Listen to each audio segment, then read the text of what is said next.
Alright, everybody. We're now in the top 3. A place of great veneration and seriousness. So let's all don our Sunday best black tie garb, get in an orderly fashion in the line through the Hamer Hall, and get ready for the pomp and the circumstance.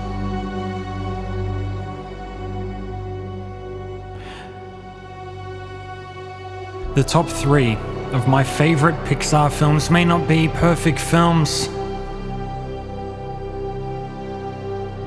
They may not be flawless movies. Hell, they might not be any fucking good at all. Except for the bits where they are. And those bits include all of the movie, because they're really good. Hell. That's just my opinion. And the thing we all know about my opinion is that it sure is mine.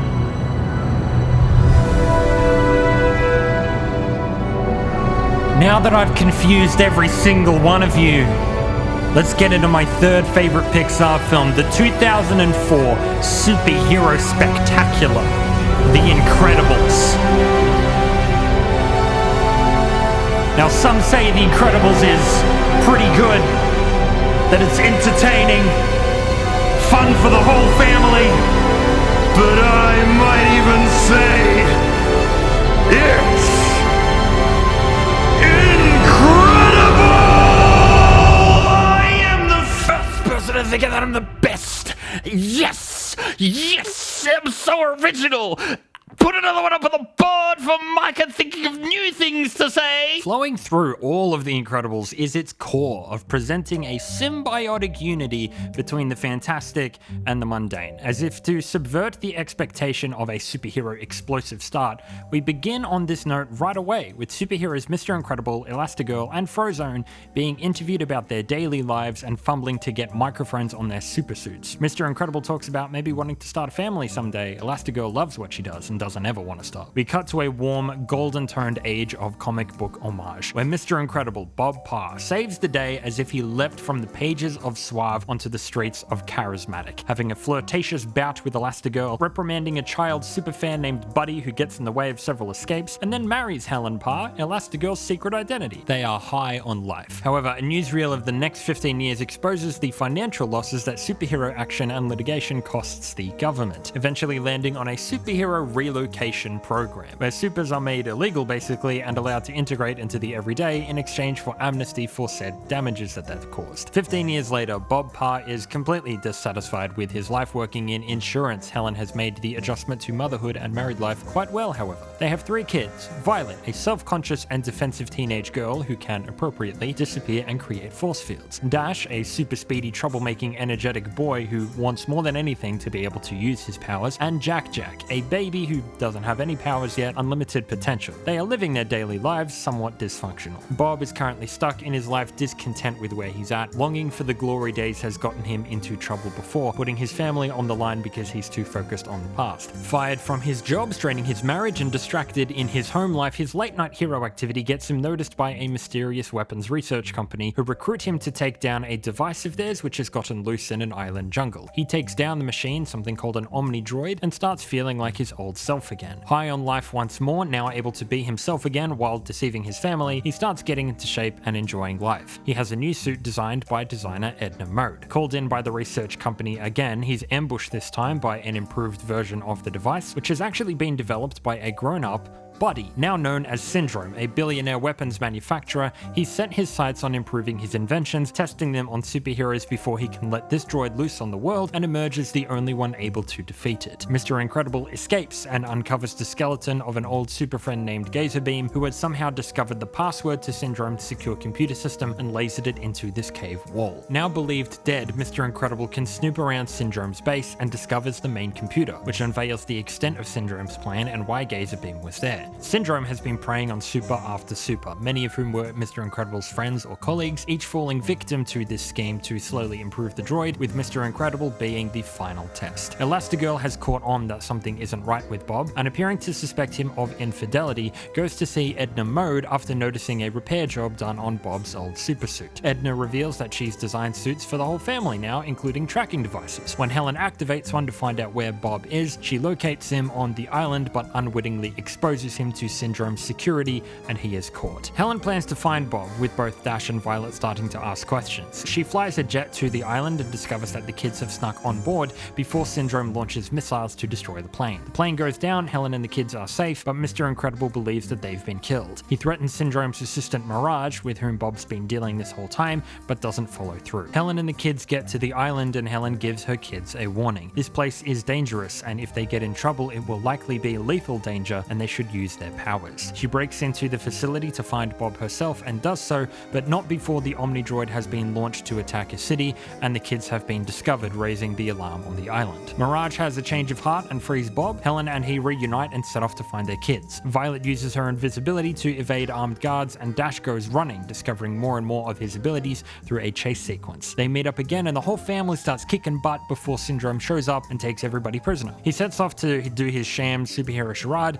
The family break out and pursue. Syndrome didn't plan in any kind of failsafe to the Omnidroid like a big deal and ends up getting knocked out in the first round by his own toy. The family show up, Bob's buddy Frozone pitches in to help destroy the robot, which they do. Finally, everybody's on the same page. Syndrome appears at their home, trying to kidnap Jack and take him away for tutelage, but he has his own ideas about that. Helen saves Jack. Syndrome is eaten by his plane's own engine after Bob piffs his car at his jet. Violet then saves them from the explosion. Dash gets to finally compete in some school sports a few months later, before a new threat emerges from underground. The family all don their domino masks and get ready to be super together.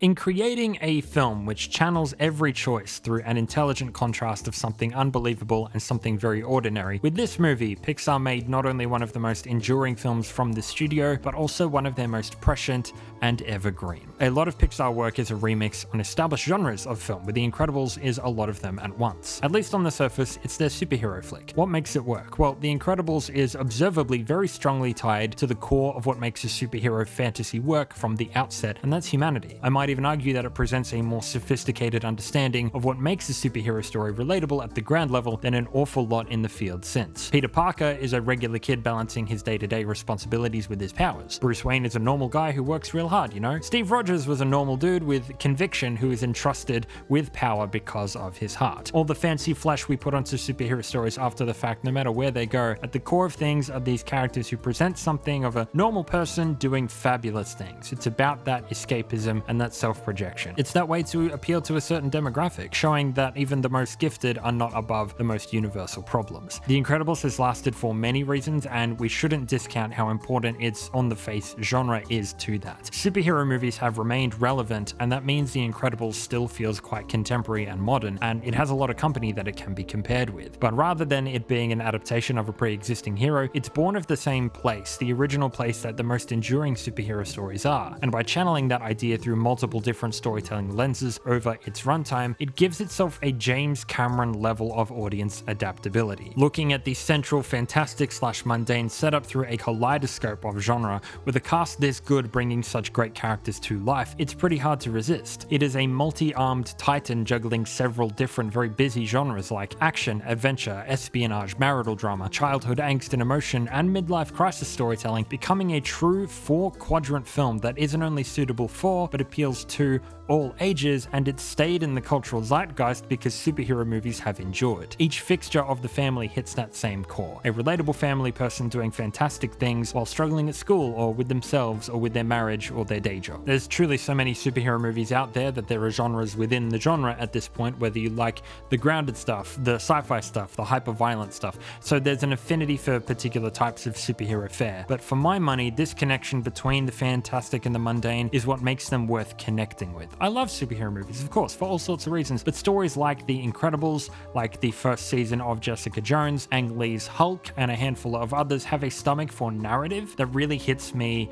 in a way that I think truly elevates the genre. They hit me way better than most. The majority of the time, it's because of this core sense of relatability. The film was made in 2004 and we are still fascinated by it and the ideas it plays with superheroes' intersections with government and family life and the banal. Perhaps this is due to superhero stories in Hollywood largely leaving behind the pretext of secret identities, which is crucial here. In some ways, The Incredibles includes the best of the secret identity element while still hitting on a lot of the avenues that later super stories would, with each of them focusing on a different aspect more fully. The initial introduction of superheroes as celebrities who are involved in governments and lawsuits and stuff is something we see later in The Boys TV show, for instance. This was something of like a superhero team-up movie hinting at larger societies of them before we'd ever see anything like that in live action. The power set similarity of the Parr family to that of the Fantastic Four is well known, yet the story itself seems far less interested in like the origin of their powers or the science behind it, and much more so on just how to live with it and balance it within a family life. Each of their powers is born from the station that they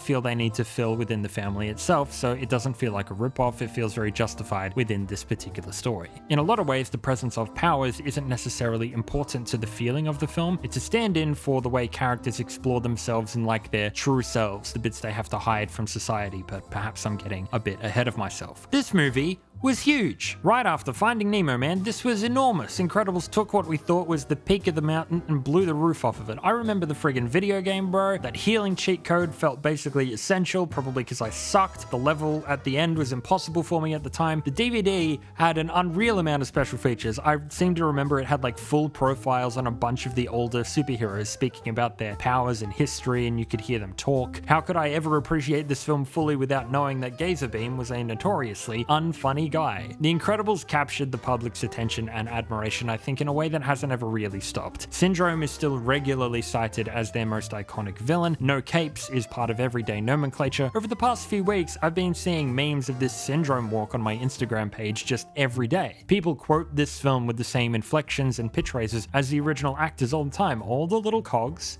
mesh together. Pixar certainly get a lot of love, but I think I still see praise for The Incredibles more regularly than any of their other projects, especially in regard to how it lampooned certain tropes of superhero stories which the genre still indulges in, villain monologuing in particular. We're kind of running into the same problem as with Toy Story 3 here a little bit because of it. The Incredibles is so beloved that it almost goes without saying. It's endlessly loved and iconic, and it's also extremely clear in what it's about, and it conveys its every choice marvelously. Maybe it's a little less conclusive of an experience, which I think is in its nature. It's a thematically mature story which deals with some adult problems. Even still, the narrative is so clear at a base level where it concerns Mr. Incredible getting his priorities wrong that even the film interrupts its own verbalization of the message for the character with a big old, "Yep, we get it. Let's keep going." While personal interpretations of The Incredibles abound, I don't think it takes a whole lot of work to understand it or enjoy it. It's just an awesome time. I think a lot of my writing here therefore might be about how difficult the film was to make if you haven't looked into it yourself already, and spotlighting a few of the things that I particularly appreciate about it today. Now, compared to prior films from the studio, even while I probably say this every time, technologically the jump in ambition for The Incredibles and what it represented was enormous at the time. Finding Nemo was being developed parallel to it for much of its production, but the difference even between the two of them was enormous, much less where they'd been with Toy Story just 10 years previous. Over 130 different sets and locations, both indoor and outdoor. That's nearly 100 more sets than Finding Nemo. Big aspects of simulation were coming to the fore here as well,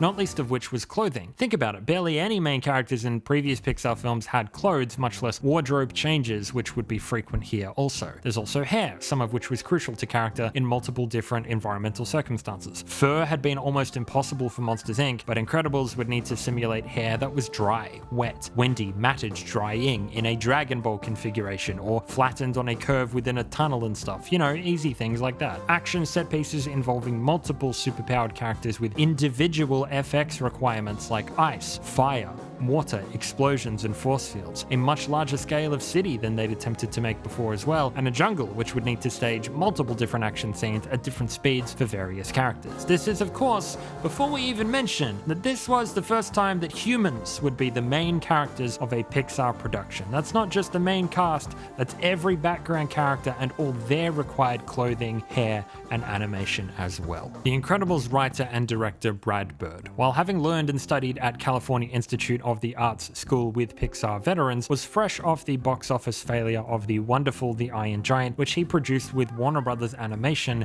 when he was called up to come to Pixar. He was asked to shake things up apparently, so they wouldn't get complacent. Bird was known as a very strong cup of coffee, a very staunch creative with a different way of working than Pixar were used to, which is a nice way of saying he probably takes up a lot of space in the room and pushed people hard and stuff until he got what he wanted. He brought in a pitch with him for The Incredibles, a story which had no care for the limitations of computer graphics at the time because he'd never worked with them before. He was a 2D hand-drawn animator primarily. It was also the first time that a Pixar film would have a writing and direction credit for just one person, where previously, and most of their work since, the stories worked done very differently through a deliberate iteration process with a brain trust and a lot of different people giving input. From research, it appears that while every Pixar film is a Herculean effort, the crew speaks of The Incredibles as if it was nearly impossible to make. It's pretty much all they're talking about, how hard it was to get this done. These days, they might just say they put their whole incredussy into it. And you can really tell with all these little details. Perhaps this animation was possible, in particular the ability to create humans, not just because of Bird's outside experience, but a lot of the staff that he brought with him from the Iron Giant to Pixar as well. These were people very experienced with his way of working and with 2D hand-drawn animation and its demands. While needing to learn a lot of the differences to 3D workflows and such from the ground up, they brought nuances from 2D animation that added a great deal, things that the teams there already didn't necessarily have that much focus on or experience in or need to put into previous films. Big Al and the cleaner from Toy Story 2 were probably the most focused on humans they'd made for a previous movie, but the cleaner himself was something of a reused model from a short they'd made a few years prior, and Al isn't exactly running through walls and punching and lifting things, for instance. They both really hold up in my opinion, but there's a noticeable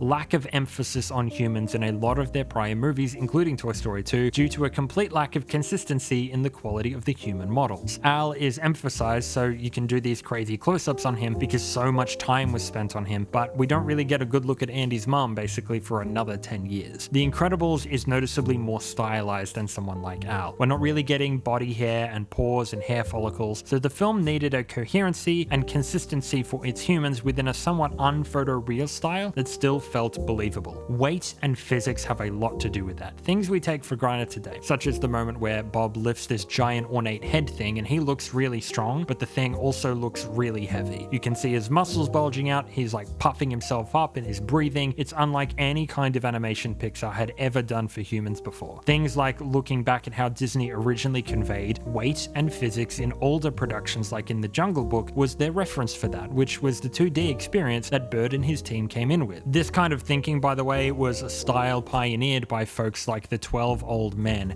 a crew of legendary original Pixar animators, 2 of whom make cameo appearances in this film. From a standpoint 20 years later, it seems that while the technical challenges facing The Incredibles were huge and had not been done before, they were kind of a threshold that Pixar would need to get past at some point. Things like hair, clothing, water, humans might have been challenges you could put off or delay, perhaps develop one at a time over the course of 6 movies, but you can never really put that off indefinitely if you want 3D movies to advance. The Incredibles tied their hands to the back of the bus. There was suddenly a need to handle every single one of the hardest things to do for computer animation and simulation all at one time. It's entirely likely had these things not been handled when they were, other films after this would have been even further out of reach. The ice was broken by The Incredibles, as it were, and it's probable that it brought a lot of other concepts a whole lot closer when new types of films were viewed as achievable, allowing them to conceptualize even further outside of the sphere than they thought was possible. Humans are hard to animate in the same way that water and hair is hard to simulate. Dissimilar to like a transformer or an impossible jet, everybody knows what a human should look like or how water and hair behaves. You can't really fake that or fool people because everybody in the audience is an expert on how these things should look. You're inviting a very high level of scrutiny. The Incredibles not only had to animate, clothe, give haircuts and personality to each of the main family and supporting characters, but do the same thing for an entire world of enough human characters to make the film feel real and alive. As a shortcut for developing background characters, and I can't believe I never knew this for a fact until now, every background character in The Incredibles is built on the same rig and molded from the same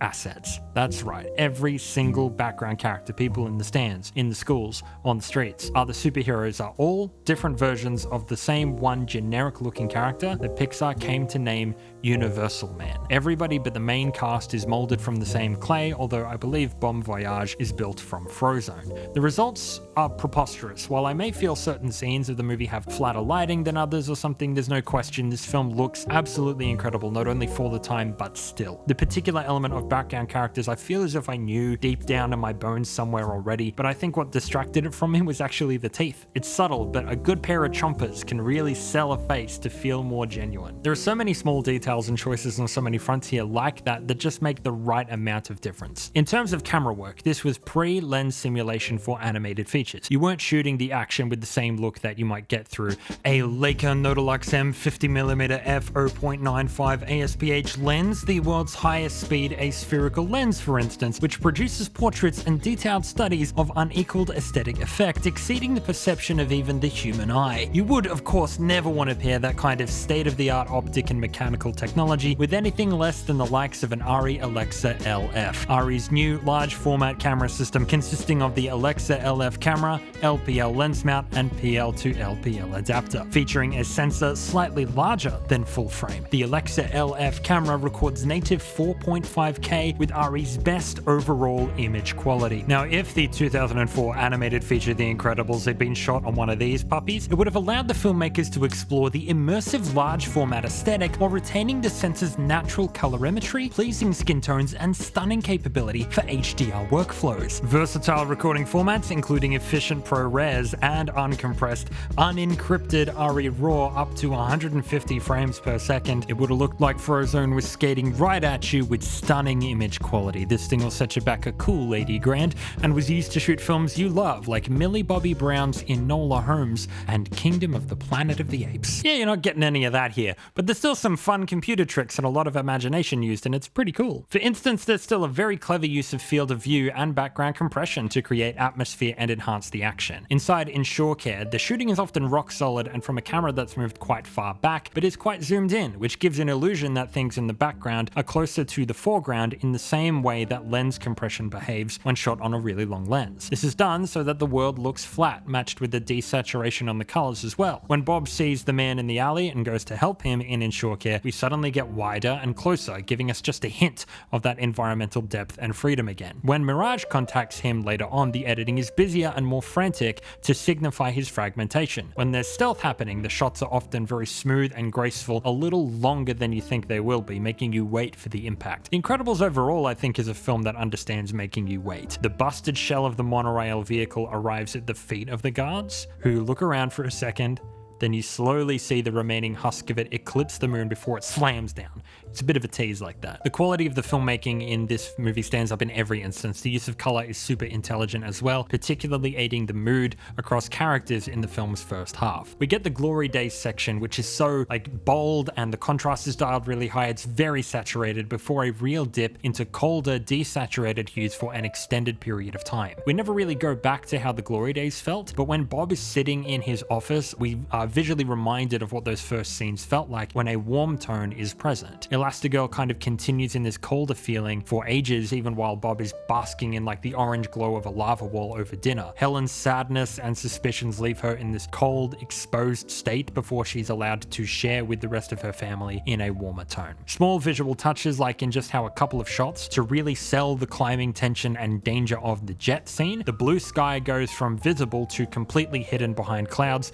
to increase the claustrophobia of that moment, darken the atmosphere, and remove our sense of up and down. Holly Hunter's energy and accurate aviation call signs in that scene sells everything about it, somehow keeping the attention really narrow, laser focus on each passing second. The emotion of the scene is so sharp, going from professional to desperate in this really piercing fashion. The culmination shot of the jet exploding, three characters falling past the camera as debris rockets by, exposing the open sea, was apparently the most challenging of the entire entire production and only finalized a short time before production wrapped. Bob wincing before the train hits him is such a human little detail, which links back to that fantastic and mundane core, but there's so many of those kinds of little moments that are so quietly memorable. Bob doing his little double back for the chocolate cake, Helen stretching up to his height during their argument, Helen sighing when she realizes she has to vacuum his office, Syndrome wiping his nose when he walks was always a favorite touch of mine, Dasher's little moment of elation when he realizes he can punch an adult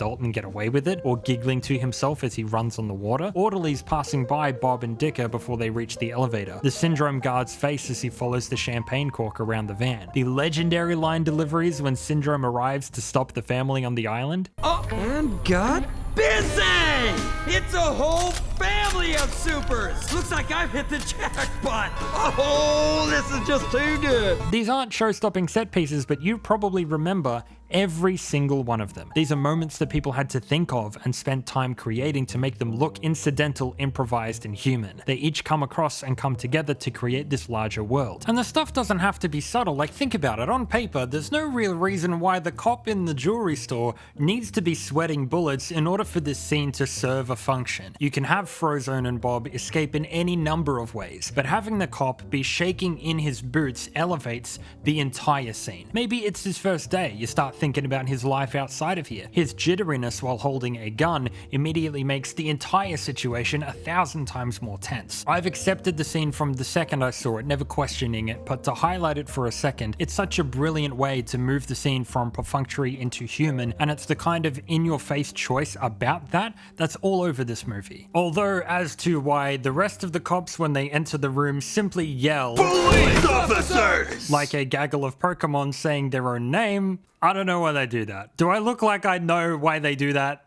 Friggin' give me a break. The small details that, like, I don't question, I don't necessarily notice, but make an enormous difference until they come together to build a world that I just believe and occupy it with characters who feel like real people. What came from taking on this arduous film in such a brilliantly human way is a film that's always believable and interesting visually, whilst always staying fun to watch. Even the moments of conveyed dullness have a character to them that is very entertaining. Mr. Huff is a melodramatic caricature of a middle management type that packages up a 9-to-5 job that Bob isn't happy with in a way that serves the story. Like, we understand why this is boring, why he's not enjoying himself, but it's still fun to engage with. This is also apparent with Syndrome himself, a villain who is very expressive and physical and very animated. We saw him as an overbearing kid, he's a little creepy at times, pathetic in others, only seen in a ridiculous suit with aforementioned Dragon Ball hair, but nonetheless feels continually threatening. As a character, he's convincing. Jason Lee's performance is multifaceted. He's allowed to have this dynamic of being a fan, an excitable guy, but also a menacing presence both before and after he's revealed. A lot of this is, again, reflective of the genre fluidity of The Incredibles. How it walks so many lines is typical of today's big blockbuster films, which are often funny and emotional and thrilling and spooky and try to do it all. But the remarkable part of The Incredibles is how, instead of simply trading on different styles and small moments, each of its genres feels like an earnest and major part of the experience, and that the switching voice of the genre never feels jarring, probably thanks to these consistently unexpected details. As the film goes on, for each act, it kind of switches which styling it's going for, and the characters are what bridges everything together. The beginning is the midlife crisis story, and so is occupied with smaller scale scenes like a dinner table or a chat in a car. As we go a bit further, we get into this seductive sightseeing, almost romantic mood, which serves the story for that length of time. As we go, we switch which button is being pushed without ever feeling like the style of the film has changed in any jarring way, and that's really hard to do. There isn't one of these sides that feels less committed to or less able to register, and dramatically, a lot of these moments are able to land in a grounded fashion thanks to how well set up the characters are and how continually it comes up for air from the fantastic with the mundane. The seriousness with which Bob, for instance, assumes that his family is dead is weighty and important, reaching back to the more downplayed family drama style from 40 minutes prior, grounding the film whilst it's largely within a spy thriller tone. Not to say that any part of it is dishonest, but that espionage, that super spy spy side in particular, I think is the closest the film has to a real true core. This is a superhero movie with actually the muscles and bones of a fantastic spy film. The film was originally envisioned in homage to the era where super spy stories came from, the 60s. In combination with the sneaking and the secrecy and the gadgets, the production design and pop art stylings snap together the aesthetic of espionage with superheroes in a fashion it fits so well that it's really hard to beat. A lot of this comes through because of the music. We got Michael Giacchino here on the ones and twos, and he's one of the best to ever do it. Everybody give him a big round of applause. Nice work, Michael. Now, I love the music in this movie so much that I have to play some for you, but that is a risky prospect with copyright. I need to transform the material in some way, so I hope you don't mind if I, do that. Can somebody tell me why it's so difficult to find the motivation to just do the laundry, put it in the dryer, been sitting on the floor for days. This is a little tune about lying to your spouse. I love my life, I love my wife, but she don't know how I spend my time. I think all my friends are dead, killed by a redhead with freckles, flying a pod racer to kill a 10-year-old, killing a 10-year-old. Personally, I'm very drawn towards strings and piano. I also enjoy woodwind instruments a lot too. I listen to this stuff on my own time. In general, I think orchestral films often lean that direction instrumentally as well. The Incredibles shirks that and places brass more often than not front and center. It's explosive, it's vibrant. These cool jazzy themes with this orchestral underlayer makes everything smooth and silky, like the music is strutting right past you. The music sounds like $1 million looks walking into a casino that it already beat. The shape of it is almost the same as the silhouette of Mr. Incredible, honestly. Like this big, bold, dominant upper body, but these petite little legs. The way the percussion or strings can feel like just tip-tapping along, like it's speedy and light, but the themes on top have this bravado. There's so much color. The score has like the actual written score had these particular performance directions like slushy and buttery and slower than a Texas president to help the players nail the vibe. I don't know how common that kind of thing is for film scores. I don't read music, but it's certainly effective here. The flavor of the music, just like the visual direction, seems to play on a romanticization of the 60s and retrofuturisms. The pop art stylings work hard to take nostalgia visually and use it as fuel to play into this fondness for yesterday that the characters are trying to get past, but without becoming overbearing or limiting, and that is mimicked in the music as well. It's such a whole feeling film in that way. The cast is awesome too, going to very unique places for these roles. Early Pixar films often cast comedians or sitcom actors, particularly in supporting roles, and that's certainly continued here with Craig T. Nelson as Bob Parr and Jason Lee as Syndrome. I was interested to find that Sarah Vowell, the voice of Violet Parr, is actually an historian. The cast make the characters colorful and memorable, from the main heroes down to the small roles like Kari, whose temporary voice provided by animator Brett Parker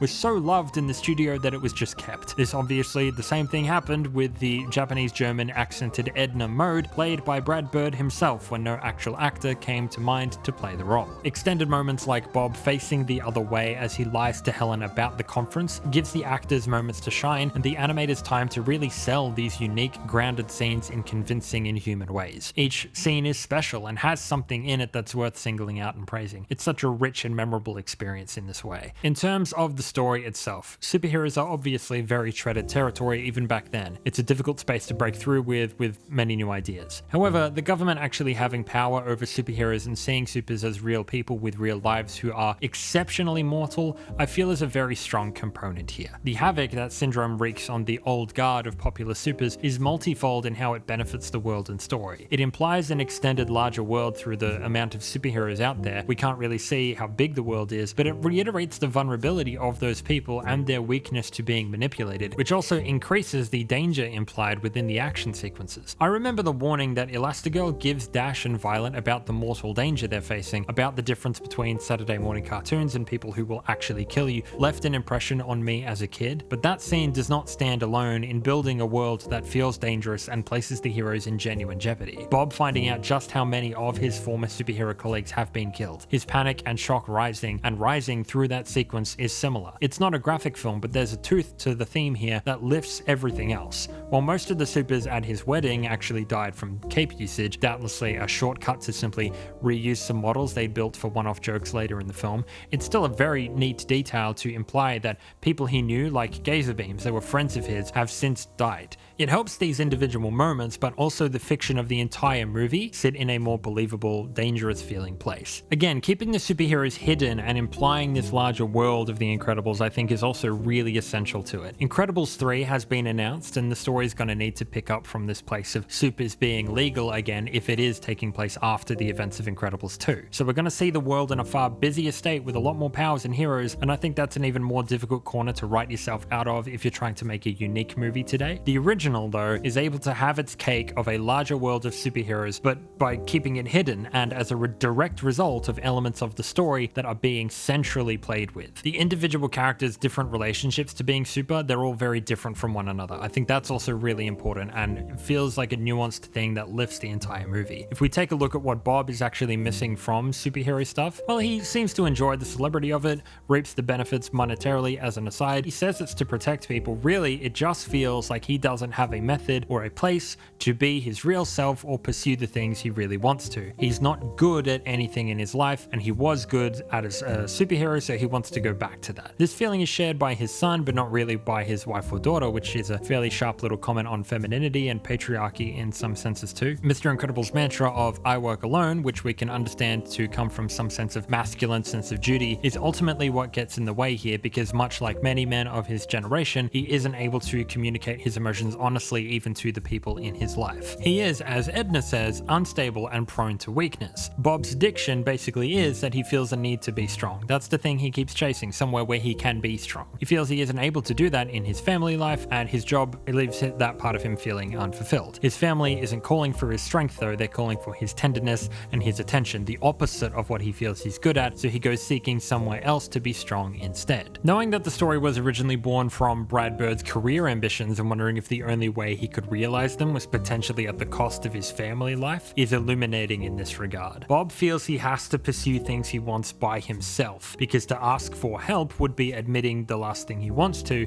his weakness. He wants somewhere to be strong so he can feel better alone, but in order to be more than Mr. Incredible, he has to admit the places where he's weak to really get somewhere. As soon as he is honest about what he's afraid of and allows Helen to help him, it's like, don't be a dipshit, man. Let your badass wife and your badass kids help you find this space where you want to be yourself. The only way you can realize your ambitions is by leaning on those around you, and the only way to get out of like a cycle of addiction of instant gratification is to celebrate your wins with other people. The way the film deals with this use of deception and addiction coming from an insecure sense of self is really compelling. Bob is kind of addicted to something. He's hiding it and lying and failing in certain ways, and The Incredibles shows that, as writer Johan Hari has said, and lots of people who study addiction has said, like the opposite of addiction is not sobriety, it's connection. How this kind of sealing yourself off from anyone knowing who you really are and what you're dealing with can leave you open to being preyed upon, I think is a storyline of great depth, since it also implies there can be something of a systemic failing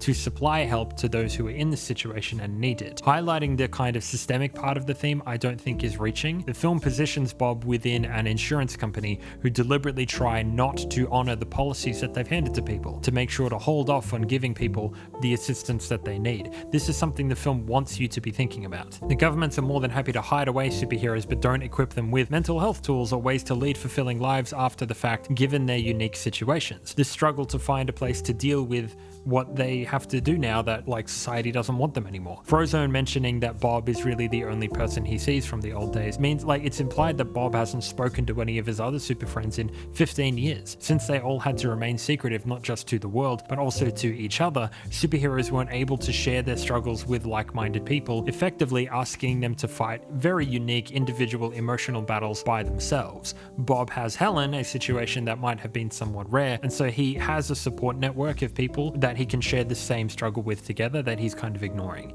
This would all still be deeply deeply relatable, even if it wasn't about superpowers. Telling a story about a lack of fulfillment, how difficult it is to be vulnerable about what you want to people in your life when it's easy to just go back to what you know, but how ultimately being communicative about your struggles leads to a better path because you won't have to face your troubles alone. I think it's all just fantastic storytelling. Loneliness makes you vulnerable to addiction, and there are lots of people like Syndrome who are all too eager to exploit that vulnerability. Syndrome himself is an interesting counterpoint to Bob, because even as a child, he isn't searching for the same kind of place to be authentic. The world doesn't set up barriers for him. In fact, it rewards him very handsomely for his work and abilities. He is very able to fit in and has every opportunity to be the self that he wants to be. What he does want is attention.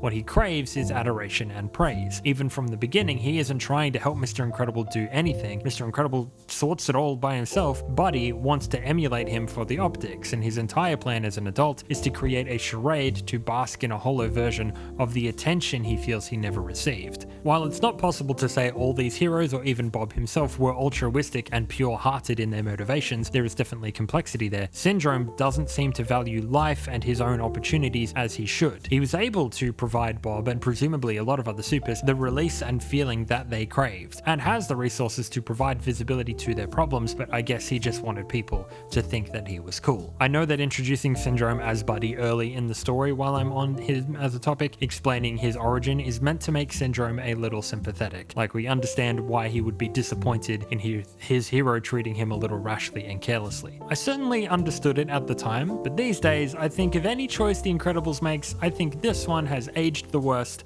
because I don't think Mr. Incredible speaking to Buddy the way he does was actually really out of line at any point. He's actually quite polite in a firm way, all things considered, and sure, he could have been nicer about the rocket boots, but he didn't really owe Buddy the time of day. Even so, the idea of a overgrown man-child billionaire being stuck in childish aspirations of attention and adoration and being unable to move past extremely petty things for the good he could probably do with his situation and his ability is very realistic. And he's a great villain. Violet's story was something that this time I began to appreciate in a new way. It's quite well known that the power sets of each of the family members were chosen because of the roles that they fill in the family. But Violet, a teenage girl, is insecure and defensive, wanting to disappear, and I found that really drew my attention this time. I quite enjoy how her story of growth and finding some kind of faith and peace in herself and who she happens to be happens in small steps and isn't particularly flashy, because that kind of pursuit wouldn't be in the grand scheme of this film. It isn't as in your face as Dash's development, but is just as honest, I feel. Helen apologizing to her and saying, "It wasn't fair of me to ask so much of you so quickly, but when the time comes, trust yourself, you know what to do, it's in your blood." These days might be my favorite moment of the movie, but then I expect that moment to change anytime I come back to this film. The movie is sincere in how it treats all its subjects from a lot of different sides, and again, it's not just relatable for a great many reasons, it's also genuine in how it pokes at the complexity of those themes without necessarily drawing concrete lines. It does, before anything, feel like a great story and an entertaining film, and that's the reason why it's lasted. The themes under it help this story be told. It's not making some overarching statement about addiction, I don't think. It's a film which evokes a lot of thoughtful comment about these themes, and yet is using them to tell a story very focused on these particular individuals. It does leave it open for sequels though. I think given the amount of depth present here, it made a lot of sense to continue the series into a second and third entry like they are doing. The core of The Incredibles doesn't really flinch in a lot of ways from these sorts of unanswerable questions. It's very much a story about this family within this context, but the larger themes to which it leads is really interesting territory. Whether it's for humor, for character building, or atmospheric depth, it's got a stomach for nuance without losing sight of the way into it for an audience or why they might be there. For the action, for the drama, the cool powers and stuff, it's balanced indescribably well between all of those things. It does this while still being side-splittingly funny and often in a rather black way. I think you broke something. Well, with counseling, I think you'll come to forgive me. Mr. Sansweet didn't ask to be saved. Mr. Sansweet didn't want to be saved. And the injury received from Mr. Incredible's actions, so-called, causes him daily pain. He is getting mugged.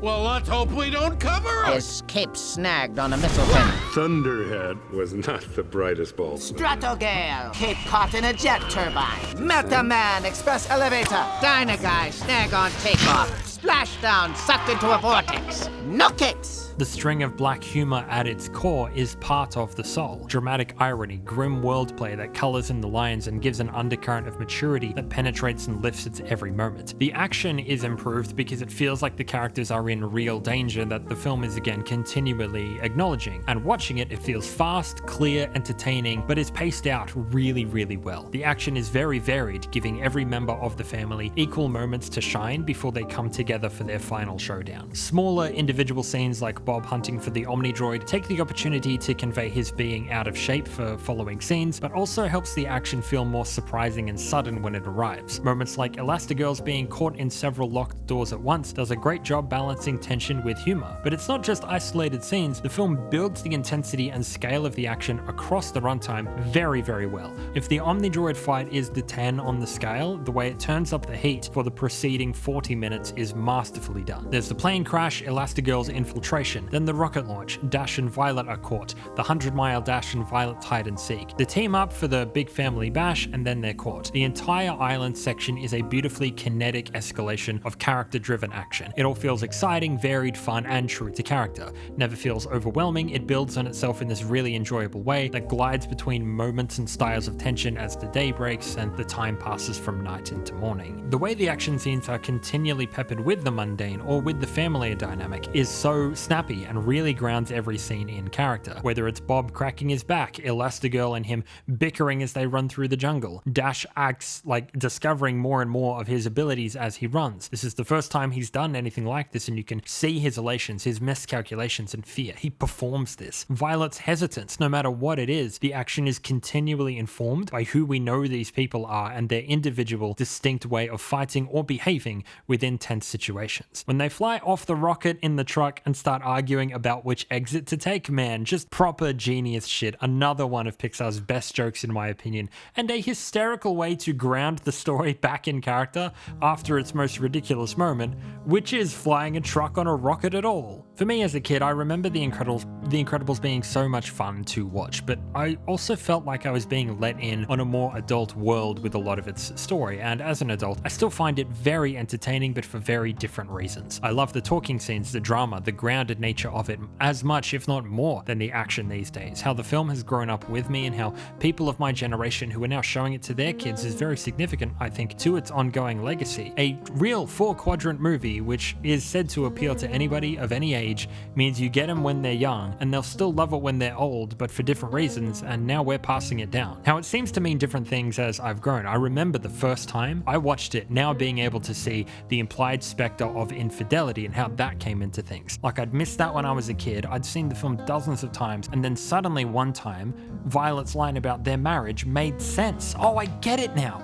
Elastigirl suspects him of cheating. I get it. And this is important not just for the infidelity stuff, because at least in this particular area, I think Incredibles is still possibly the most sophisticated Pixar film by a sight and puts it ahead of many other superhero films in the genre as well. The Incredibles is just a genuinely very sexy movie. There's a fantastic article on bloodknife.com written by R.S. Benedict with the deservedly iconic headline, "Everyone is beautiful and no one is horny," which kind of it didn't wake me up to it, but it articulated a lot of this shortcoming across modern Hollywood for me. In it, Benedict speaks about how the casts of modern superhero films, like the people, have never been more desirable or visually perfect, and yet more often than not, the romantic chemistry between them, even supposed couples, is as dry as a fucking bone. Everybody is only horny for war, horny for propaganda. Even the elements of married couples we see in the MCU, for instance, I think are very tame, but it feels like it ramped down slowly to get to that place. You're telling me Steve Rogers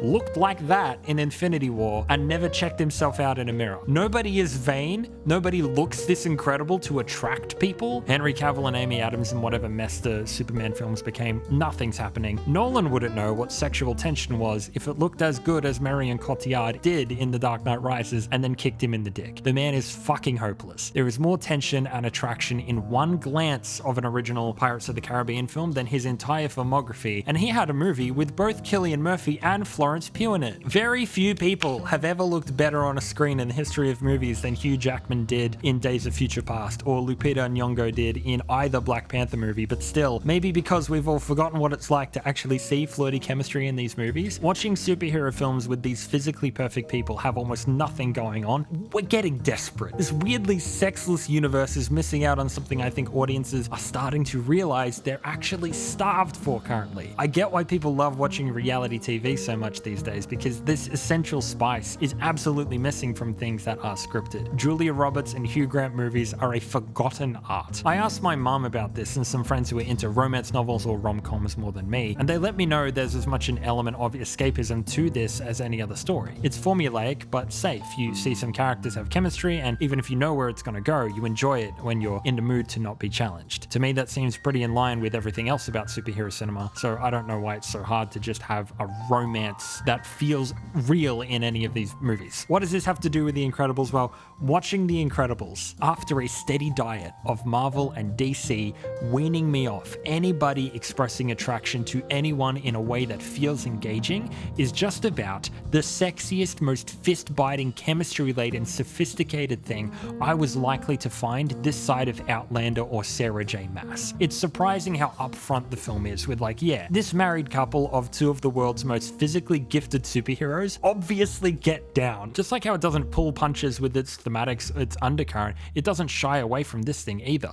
To be honest, it's just as crucial to the film's flavor, particularly its first half, as any other choice. The film's main couple do some flirty roleplay in their introduction. There's a sequence of Bob getting back in shape, really feeling himself, and Helen cannot keep her hands off him. That Violet gets absolutely giddy when Tony so much as turns her way. It's all in the details too, like the opening TV interviews, you can tell Mr. Incredible thinks he's the shit, and it includes that he knows he's a handsome guy. Frozone is a smooth ladies man vibes, we see where that goes. This feeling is what lays the foundation for Bob to be pulled into Syndrome's world, selling the money and the sex of the situation. Mirage just absolutely toying with him, using this allure, like very deliberately choosing these flirtatious words, performing with this purr that she seems to totally drop at some point when she turns against Syndrome. It's a performance. We understand how compelling this fantasy is to Bob and all the other supers before him, because it's not just about the power or recognition. Mirage and Syndrome use this very carefully constructed allure and flattery that is sexually charged to reel them in. Doing their research, seeing his dreary day-to-day life in a grey office building and offering him this warm-toned paradise where people adore him, where he feels sexy and desirable, exactly what he thinks he wants. This is totally sold on every level. Sexy music, sexy dialogue,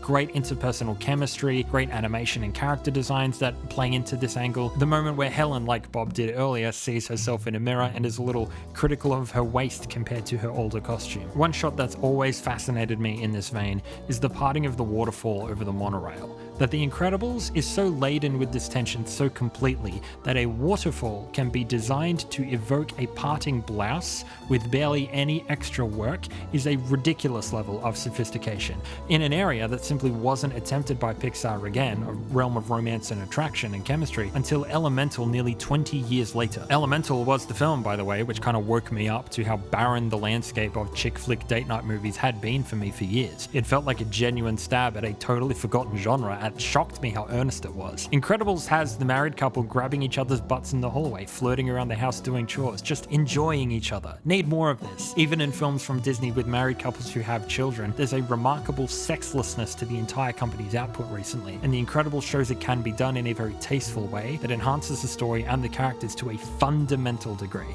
This is really, really important to the movie. The Incredibles is a film that earns its legacy from a lot of angles. It isn't typical of Pixar, it isn't typical of superheroes, it's a chameleon of genre which remains a strong entry into any of the halls of almost anything it touches. A film which still feels entertaining, thrilling, and innovative 20 years on, which has rightfully kept a hold of the public's adoration since the moment it arrived. A technological feat on every front, breaking through barriers and paving the way for the industry to follow it. Appeals to the young and old alike, a sophisticated layering of genre, humor, and style that features a stellar cast, cracking writing and humor, and extraordinarily detailed animation performances making even the smallest moments memorable. From the opening interviews, the film is subversive of expectation and presents a character-first world that stays in touch with itself nearly every moment, letting the fantastic happen, but the mundane is why it connects.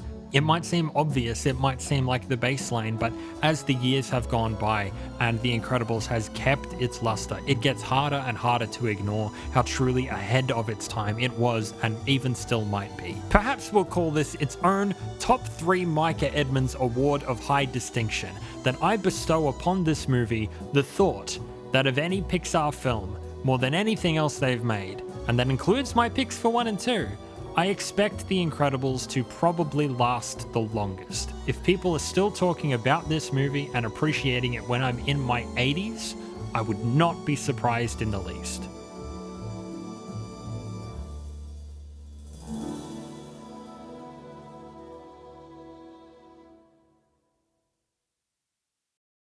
Alright folks, thank you so much once again for hopping on board for an episode of Pixar Quality. We're so close to the end, just 2 more, so you've got a 50-50 of guessing which film is being covered next. Make sure you subscribe to the channel to catch it. Please hit the like button below if you enjoyed this look at The Incredibles as well. It really helps me out. I hope to see you again soon. Thanks for coming, and stay super!